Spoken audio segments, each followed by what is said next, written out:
रूपा कचौड़ी वाले। यहाँ पंडित जी की कचौड़ी सब्जी काफी ज्यादा, सैकड़ों दीपों की रोशनी, मंत्रों की गूंज और यमुना तो मथुरा है और यमुना जी की नाव की सवारी नहीं की तो सच मानिए आपका इस मंदिर की सुबह की टाइमिंग होती है, साथ ही नॉमिनल चार्ज में आप अपना सारा सामान सुरक्षित स्थान है जहाँ का वातावरण बहुत शांत और रहस्यमयी लगता है। आपको हर बजट के होटल और धर्मशाला आसानी से मिल जाता है। राधे राधे दोस्तों, कैसे हैं आप सब। मैं हूं आपका दोस्त सौरभ और आप देख रहे हैं सानिध्य ब्लॉग। दोस्तों आज के इस वीडियो में मैं आपको लेकर चलने वाला हूं भगवान श्री कृष्ण की पावन भूमि मथुरा, वृंदावन, बरसाना और नंदगांव की एक ऐसी यात्रा पर जिसमें हम सिर्फ 2 दिनों में सभी प्रमुख मंदिरों के दर्शन आराम से और सही प्लानिंग के साथ करेंगे। इस वीडियो में मैं आपको स्टेप बाय स्टेप दिखाऊंगा कि सुबह कहाँ शुरुआत करनी है, किस मंदिर में पहले जाना है, कितना समय देना है और कम समय में पूरे दर्शन कैसे करने हैं। अगर आप पहली बार आ रहे हैं या बिना कंफ्यूजन मथुरा वृंदावन की यात्रा करना चाहते हैं तो ये वीडियो आपके लिए एकदम परफेक्ट गाइड होने वाला है। वीडियो पसंद आए तो लाइक जरूर कर देना, अपने दोस्तों के साथ शेयर करना और ऐसी ही यात्राओं के लिए चैनल को सब्सक्राइब कर लेना। तो चलिए दोस्तों बिना देर किए शुरू करते हैं श्री कृष्ण नगरी की ये अद्भुत यात्रा।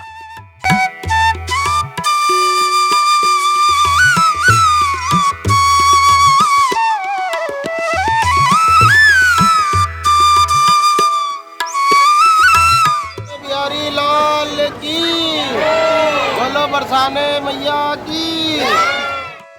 दोस्तों मथुरा, वृंदावन, बरसाना और नंदगांव की इस पूरी यात्रा के लिए सबसे पहले आपको पहुंचना है मथुरा। मथुरा इस पूरी यात्रा का सबसे आसान और सही स्टार्टिंग पॉइंट है क्योंकि मथुरा रेलवे स्टेशन भारत के लगभग हर बड़े शहर से सीधे कनेक्ट है। अगर आप फ्लाइट से आ रहे हैं तो आप आगरा या दिल्ली एयरपोर्ट आ सकते हैं और वहां से मथुरा आसानी से पहुंच सकते हैं।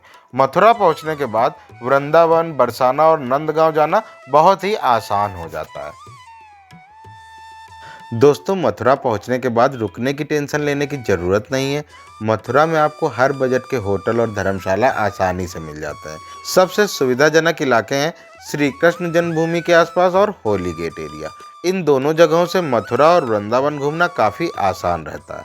अगर आप कम बजट में साफ सुथरा और अच्छा स्टे ढूंढ रहे हैं तो इस विषय पर मैंने अलग से एक वीडियो बनाया है जिसका लिंक आपको ऊपर आई बटन में मिल जाएगा। वीडियो को जरूर देखिएगा। तो चलिए वीडियो में वापस चलते हैं। दोस्तों हमारी यात्रा की शुरुआत होती है सुबह जल्दी।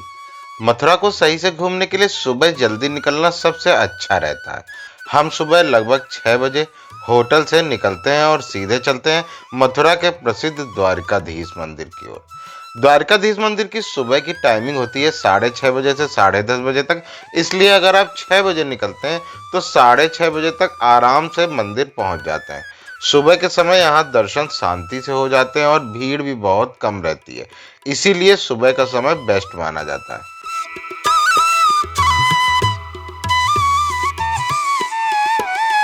द्वारिकाधीश मंदिर के दर्शन करने के बाद हम नाश्ते के लिए पास ही में स्थित विश्राम घाट पहुंचते हैं।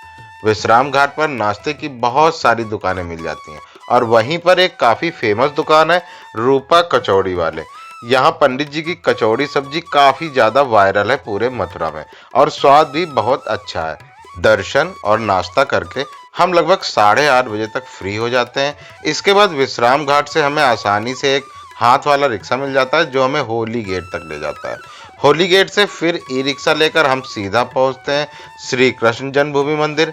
दोस्तों श्री कृष्ण जन्मभूमि मंदिर के अंदर मोबाइल, कैमरा या कोई भी इलेक्ट्रॉनिक सामान ले जाने की जरूरत नहीं है। मंदिर के गेट के पास ही लॉकर रूम बने हुए हैं जहां बहुत ही नॉमिनल चार्ज में आप अपना सारा सामान सुरक्षित रूप से जमा कर सकते हैं।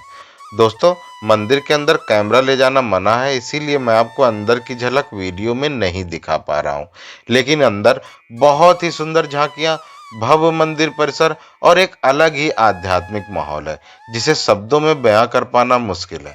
अगर आप सुबह सही टाइम पर पहुंचते हैं तो श्री कृष्ण जन्मभूमि के दर्शन आराम से 12 से 12:30 बजे तक पूरे हो जाते हैं। श्री कृष्ण जन्मभूमि के पास ही में एक और पवित्र स्थान है पोतरा कुंड। मान्यता है कि यहीं पर भगवान श्री कृष्ण के जन्म के बाद माता देवकी ने उनके वस्त्र धोए थे। यहाँ कुछ देर रुककर दर्शन करने के बाद हम लगभग 1 बजे तक मथुरा के मुख्य दर्शन पूरे कर लेते हैं। मथुरा के दर्शन पूरे करने के बाद हम निकलते हैं वृंदावन की ओर। मथुरा से वृंदावन जाने के लिए आपको आसानी से ई रिक्शा, शेयर ऑटो या फिर मथुरा ट्रेवल कॉरपोरेशन की बसें मिल जाती हैं, जो आपको सीधे वृंदावन छोड़ देती हैं। मथुरा से वृंदावन पहुंचने में लगभग 15 से 20 मिनट का ही समय लगता है।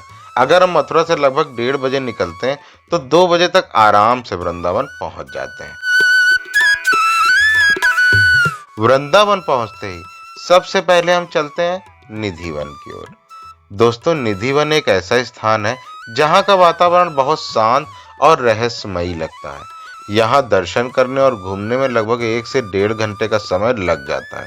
इसी बीच अगर आपको भूख लगे तो वृंदावन में कहीं भी आराम से भोजन कर सकते हैं। यहाँ खाने पीने की कोई कमी नहीं है। निधिवन के दर्शन करके हम लगभग 4 बजे फ्री हो जाते हैं।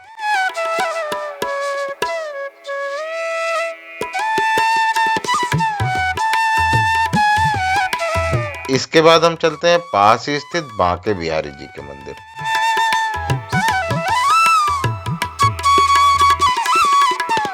बांके बिहारी जी के दर्शन करने के बाद मंदिर के बिल्कुल पास ही स्थित राधा वल्लभ जी के मंदिर में भी दर्शन करते हैं। इन दोनों मंदिरों के दर्शन करते करते लगभग 6 बजे का समय हो जाता है। इसके बाद हम सीधे निकलते हैं प्रेम मंदिर की ओर। बांके बिहारी मंदिर से प्रेम मंदिर के लिए आपको आसानी से ई रिक्शा मिल जाता है, जो लगभग 20 रुपये प्रति सवारी चार्ज करता है। करीब 6:30 बजे तक हम प्रेम मंदिर पहुंच जाते हैं। दोस्तों, प्रेम मंदिर को रात के समय में देखने में सबसे अच्छा लगता है, क्योंकि यहाँ नाइट लाइट शो बहुत ही सुंदर होता है। आप प्रेम मंदिर में आराम से 1 से 1.5 घंटे का समय बिताइए और इस जगह का पूरा आनंद लीजिए।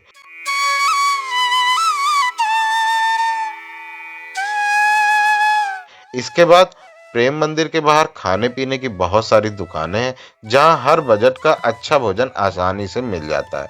भोजन करने के बाद प्रेम मंदिर के आसपास ही बहुत सारे होटल और धर्मशालाएं हैं, जहां आप आराम से अपना स्टे लेकर रात्रि विश्राम कर सकते हैं। अगले दिन सुबह हम फिर से जल्दी उठते हैं। नहा धोकर नाश्ता करके हम सुबह लगभग 6 बजे तक अपनी तैयारी पूरी कर लेते हैं। इसके बाद हम निकलते हैं बरसाना की ओर, जहां स्थित है राधा रानी लाडली जी का प्रसिद्ध मंदिर। वृंदावन से बरसाने की दूरी लगभग 43 किलोमीटर है, जहां जाने के लिए आपको टैक्सी, ऑटो या दूसरी लोकल गाड़ियां आसानी से मिल जाती हैं। बरसाना पहुंचने में करीब 1 से 1.5 घंटे का समय लग जाता है। अगर हम सुबह 6:30 बजे वृंदावन से निकलते हैं तो लगभग 7:30 से 8 बजे तक राधा रानी लाडली जी के मंदिर पहुंच जाते हैं। लाडली जी का मंदिर ऊंचाई पर स्थित है, इसीलिए यहां पहुंचने के लिए आपके पास 3 ऑप्शन है: सीढ़ियों के द्वारा चढ़ाई, सड़क मार्ग से चढ़ाई या फिर रोपवे। आप अपनी सुविधा के अनुसार किसी भी ऑप्शन से ऊपर जा सकते हैं। दर्शन और पूरा परिसर देखने में लगभग 1.5 से 2 घंटे का समय लग जाता है।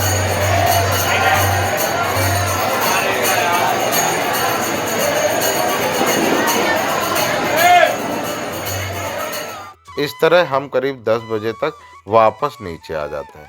इसके बाद हम चलते हैं पास ही स्थित कीर्ति मंदिर की ओर।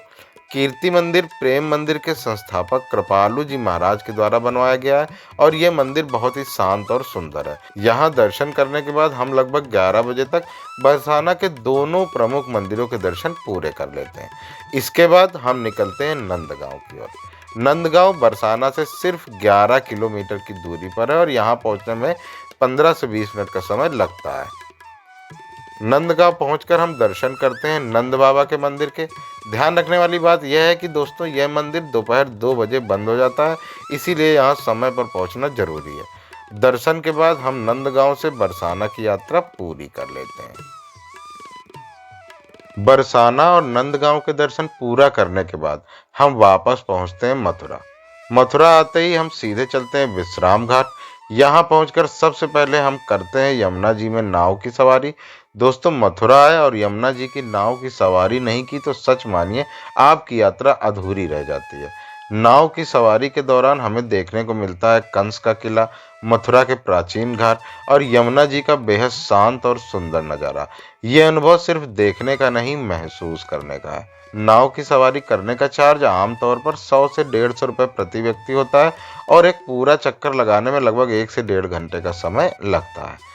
नाव की सवारी पूरी करने के बाद हम वापस आकर विश्राम घाट पर ही बैठ जाते हैं, क्योंकि शाम होते ही यहाँ शुरू होती है मथुरा की सबसे भव्य संध्या आरती। शाम करीब 7 बजे शुरू होने वाली यह आरती लगभग 1 घंटे तक चलती है। सैकड़ों दीपों की रोशनी, मंत्रों की गूंज और यमुना जी की लहरों के बीच यह दृश्य सच में दिल को छू लेने वाला होता है। इसी आरती के साथ हमारी मथुरा, वृंदावन, बरसाना और नंदगांव की यह 2 दिन की यात्रा पूरी हो जाती है।